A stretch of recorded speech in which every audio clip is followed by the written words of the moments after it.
Mr. President, very briefly, I rise for a short manifestation which is very personal to me.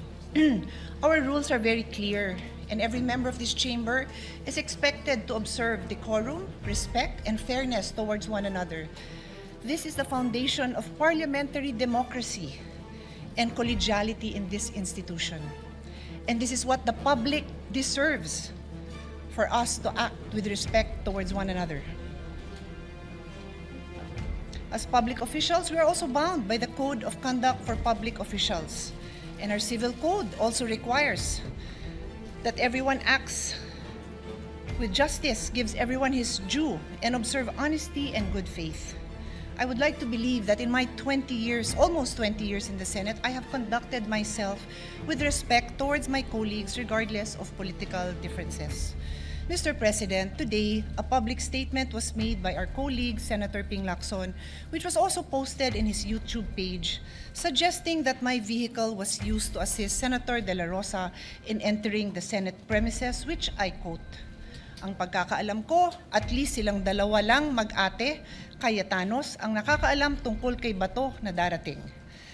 Dahil ang pagkakaalam ko, nakasakay si Bato sa kotse ni Senator Pia." Before I proceed, welcome, Senator Bato. I am happy na nakapasok ka. Wala akong problema na nakarating ka.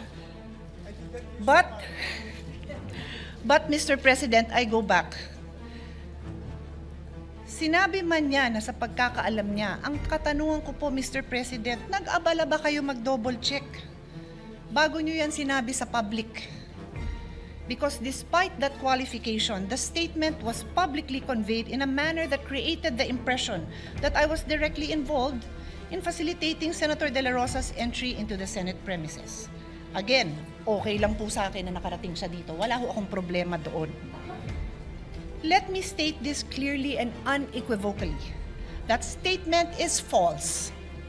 Senator De La Rosa did not ride in my vehicle, nor did I have anything to do with facilitating his presence in the Senate last Monday. Hindi ko nga alam na darating siya. Nalaman ko lang na darating siya dahil ang minority floor leader na kapatid ko tumayo dyan, and he addressed the Senate President and nagpasalamat siya sa public service ng Senate President, Senator Tito Sotto, which I also believe is well-deserved. Sinabi niya na maganda ang pakitungaan sa kanya ni Senate President Tito Sotto. And then sinabi niya na we have the numbers and Senator Bato is present. Nagulat din ako. Katabi ko si Lawrence, ako, nagulat ako, wala akong idea. Hindi ko alam kung nasan siya, hindi ko alam na malapit na siya. I have no idea kung nasan siya. So kung paano nadamay ang kotse ko is a mystery to me, dear colleagues, and the public. In fact, Senator Kiko can attest, you saw me downstairs sa basement dahil pareho kami dyan madalas dumaan at sabi niya pa sa akin, dito kayo nagdidiskusyon ng staff mo, hindi na dun sa hagdanan dahil ilang beses ko na siya naharangan sa hagdanan, sa hallway na napakakitid, na nagdidiskusyon with my staff. Sabi ko, nga, haba ng mga diskusyon namin. Siguro naman kung dala ko si Senator Bato, medyo kinakabakabahan ako na makita ako dun ni Senator Kiko, di ba? So, it is a mystery to me. Paano ako nadamay at yung sasakyan ko? If the gentleman wanted to know paano nakarating si Senator Kiko, then why not ask him? Sorry, Senator Bato, kung paano nakarating si Senator Bato, then ask him. Or ask the now Senate President, who was the one who said that nandyan na siya. Wala ko talaga akong alam. So, Mr. President, a false public imputation, whenever made, is exactly what the above-mentioned rules were designated to prevent. Unverified allegations about a colleague falls below the standard of professionalism that is demanded of public officials. Magulo na nga ang mundo, magulo na ang Pilipinas, wag na nating dagdagan. Don't say things about your colleagues that are not true. I trust that under the leadership of my brother, Alan Peter Cayetano, whom I know, not just as a public servant, but as my younger brother, this chamber will conduct itself with sobriety, fairness, and respect for the truth and respect for one another. Mr. Senate President, I will keep this manifestation short. Napakarami pa hong trabaho. Mag-aaral pa ako para sa hearing ko on the rising prices of electricity.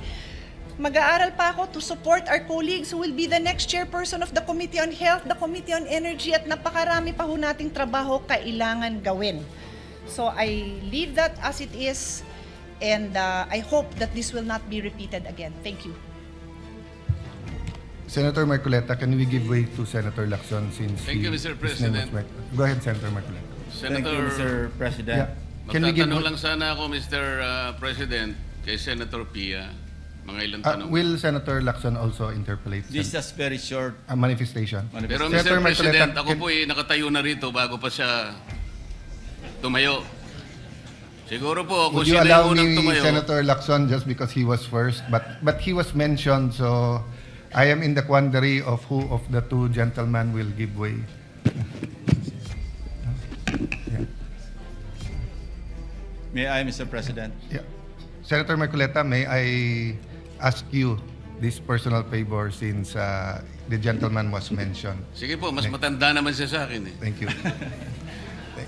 Thank you, Mr. Thank you. President. Senator Lacson is recognized. I want to put it on record that I sincerely apologize to our distinguished colleague, Senator Pia Cayetano. That information was relayed to me by a fairly reliable source, no? And if that was a mistake, then I sincerely apologize. I thought I made a public statement because I thought it was just a very not really a serious matter, but because maski saan sumakay si Senator Bato, as everybody would agree, it is of no moment. Sa amin siguro, kung malaman namin kay Senator Ligardo pa nakasakay, baka doon pa kami magkaroon ng issue. Pero maski kanino pa siyang nakasakay na sasakyan, lalo na from the majority, sa tingin ko wala naman pong problema, walang issue. Kaya parang isip ko, okay lang yung i-share ko yung information that I received from, ang sabi ko, from a fairly reliable source. Now, if it is false, then, or even if it is not false, then I sincerely apologize, Mr. President. Well, Senator Pia said that she will leave it at that, so I will not refer it to any committee. Senator Lacson apologized, you accepted. If I may just interject that it might seem innocent, Senator Lacson, but to those who are commenting, they think it's a crime, even because people got confused with the timeline, that when he got here, we didn't know there was an ICC warrant and everything. I told the media after my sister speaks, sa akin siya nakasakay, and I did not tell my sister, and I did not tell many of the members in the majority that he will attend. Ang sabi ko lang, please be there. Senator Marcoleta. Mr. President, tatanong ko lang po sana kay Sen Pia, kung halimbawa po ako'y nakisakay sa kanyang sasakyan, siya po ba o ako'y nakagawa ng isang krimen dito sa ating bansa?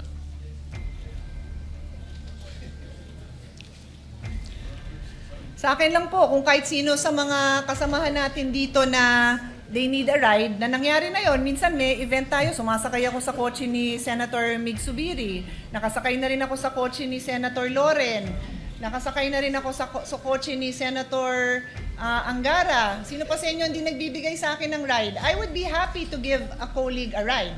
But I'm just saying, that's why I had to repeat na I don't have an issue with Senator Bato arriving in the Senate. I have an issue with the aspersion of malice na parang patago kong pinarating dito na gamit ang kotse ko na walang katotohanan. Kaya to answer your question, wala naman hong masama doon. Yun nga po eh. Siya na rin po ang umamin na wala naman pong masama, ay ba't kinakailangan pong gawan pa po ng post yun? Pangalawa pong tanong, Mr. President, Senator Pia. Kung halimbawa po, ginawa ko yun, nakisakay ako sa inyo, dahil meron lang akong gustong pagtaguan. Hindi po ba napagtitibay natin, nakasabihan nating mga Pilipino, at nakuha ko naman talagang magtago dahil nakisakay nga ako sa inyo. Hindi ba napatunayan natin ang isang kasabihan, Mr. President, Senator Pia, na nagtatali-talinuhan ng matsing, nauutakan pa rin. Salamat po, Mr. President. Mr. President, this is not a response to Senator Marcoleta's questions or statements, but I just also want to put on record na yung tinatanggap ko po yung apology ni Senator Lacson. Wala akong problema sa akin yon. Kaya lang po, ako'y nakikiusap sa lahat ng kasamahan natin na mag-ingat naman tayo sa statements because these are very troubling times. Everybody's so sensitive. Kung sino yung kakampi mo, lahat na ng ginawa niya tama. Kung sino yung kagalit mo, lahat na ng ginawa niya mali. So why would you make a statement that would arouse angry feelings or questions about my credibility or about anything that would create any negative implication on your fellow senator? Sana po wag ganon. Yun lang sasabihin ko. Sana walang ganon. Kasi kung wala namang intensyon, di wag na lang sabihin, di ba? Yun lang naman po ang sa akin. Thank you very much. Yes, emotions are high, but we are all called to a higher calling. We all have sentiments. I don't think it will be stopped. It will come out in the next few weeks depending on the issue. Having said that, as Senator Pangilinan said yesterday, maraming issue kailangan tumutok. For the record, sa kotse ko sumakay si Senator Bato, as he said. When I talked to him and said, how can I go in the Senate? I was aghast. Senador ka bakit problemang pumasok ka? But naisip ko yung commercial ni Amang Parika, yung sabi, sumakay ka pa. Kaya sabi ko, sa akin ka na sumakay. That's why it's so obvious that I knew he was here because when I spoke earlier. Having said that, an apology was made, an explanation was made.